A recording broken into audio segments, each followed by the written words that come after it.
Assalamualaikum warahmatullahi wabarakatuh. Perkenalkan, nama saya Joni Mahardani dengan NIM 22121811052. Saya dari kelas Teknik Elektro Ekstensi E. Di sini saya akan menjelaskan tentang Pulse Code Modulation atau PCM. Jadi PCM atau Pulse Mode Modulation adalah metode transmisi serial dari representasi sinyal analog yang terdiri dari proses filterisasi, penyemplingan, kuantisasi, dan pengkodean. PCM memiliki kelebihan antara lain dapat mengubah sinyal analog menjadi besaran digital dengan noise immunity yang tinggi dan error detection yang mudah. Diagram blok PCM. Dari 4 proses pembentukan sinyal tadi, di sini dimulai dari sinyal analog, kemudian masuk ke sampling dengan PCM encoder, yaitu sampling, quantizing, and encoding. Kemudian dari sinyal analog ini, setelah masuk ke sampling, maka keluarannya adalah pump sinyal. Kemudian ke quantizing dengan keluaran atau output quantized sinyal. Kemudian ke encoding dengan output digital data. Fungsi LPF atau low pass filter yaitu penyaring yang melewatkan sinyal frekuensi rendah dan menghambat atau memblokir sinyal frekuensi tinggi. Dengan kata lain, LPF akan menyaring sinyal frekuensi tinggi dan meneruskan sinyal frekuensi rendah yang diinginkan. Jadi dengan sinyal frekuensi tinggi seperti ini dengan banyak noise, kemudian setelah masuki low pass filter atau LPF, maka keluarannya akan menjadi frekuensi rendah dengan minim noise. Kemudian sampling atau cuplikan, proses pengambilan sampel atau contoh besaran sinyal analog pada titik tertentu secara teratur dan berurutan. Frekuensi sampling harus lebih besar dari 2 kali frekuensi yang disampling atau sekurang-kurangnya memperoleh puncak dan lembah, seperti bunyi teorema Nikus. Hasil penyamplingan berupa pump atau pulse amplitude modulation seperti ini, dari 300 sampai 3400 Hz, kemudian disampling hingga samplingnya di sini 8 kHz atau 2 kali frekuensi semula dan atau lebih ya. Kemudian quantization, yaitu sinyal pump tersebut dari sampling yang merupakan potongan dari sinyal aslinya kemudian diberi nilai atau level yang sesuai dengan amplitudo dari masing-masing sampel sinyal. Jumlah pembagian level sinyal yang digunakan disesuaikan dengan jumlah bit yang diinginkan untuk mengkodekan satu sampel sinyal pump berdasarkan persamaan berikut, yaitu n besar sama dengan 2 pangkat n. N besar adalah jumlah level sampel yang diambil dan n kecil adalah jumlah bit yang digunakan untuk mengkodekan satu sinyal pump. Misalkan sinyal pump tersebut akan dikodekan menjadi 4 bit, maka jumlah level yang akan diperoleh adalah n besar sama dengan 2 pangkat n sama dengan 16, seperti ini. Sampel sinyal pump yang diberikan nilai dari nilai A yaitu 6, nilai B 4, dan C bernilai 3. Pump yang berupa analog dirubah menjadi PCM atau digital oleh coder seperti ini, dan keluarannya adalah seperti 0011, yaitu dari nilai C sendiri yaitu 3, kemudian B 0100 dari nilai B yaitu 4, dan A 0110 dari nilai A yang bernilai 6. Kemudian coding.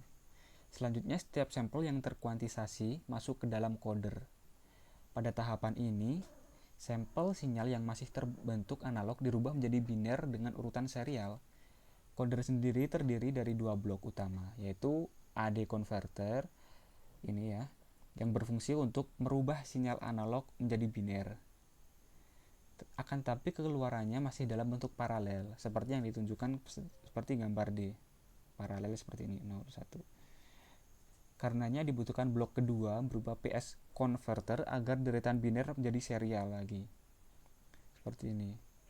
Jadi dari AD berfungsi untuk merubah sinyal analog di sini, sinyal pump.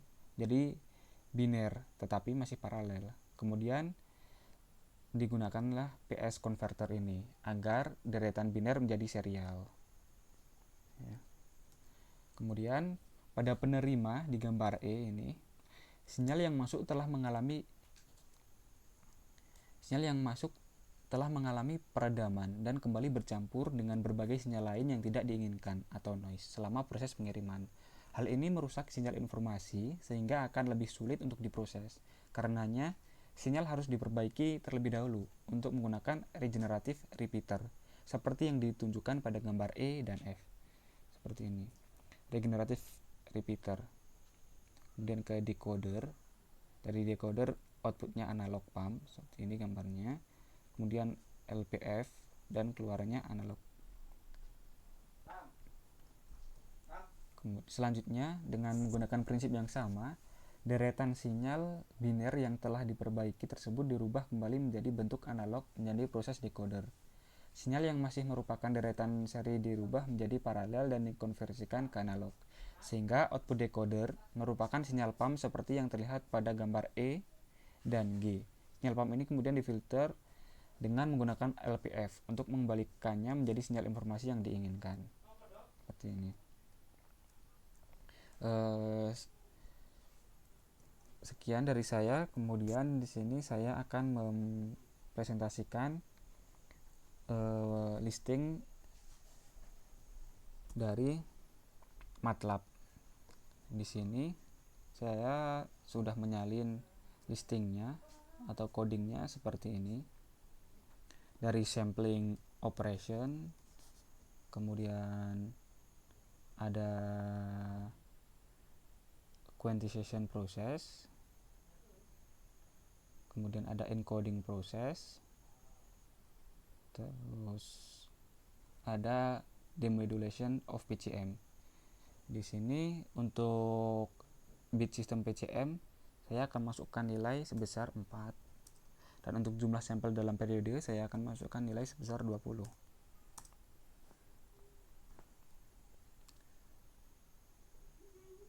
Dan untuk gambar sinyalnya di sini ada 2 figure.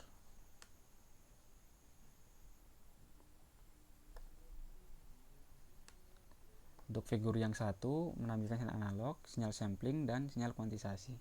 Dan untuk figur yang kedua menampilkan sinyal encoded dan sinyal demodulated. Di sini sinyal analog seperti ini. Kemudian di sini sinyal samplingnya berjumlah 20 seperti saya masukkan tadi jumlah sampelnya dalam satu periode yaitu 20. 1, 2, 3, 4, 5, 6, 7, 8, 9, 10, 12, 13, 14, 16, ada 20 sampel dalam satu periodenya.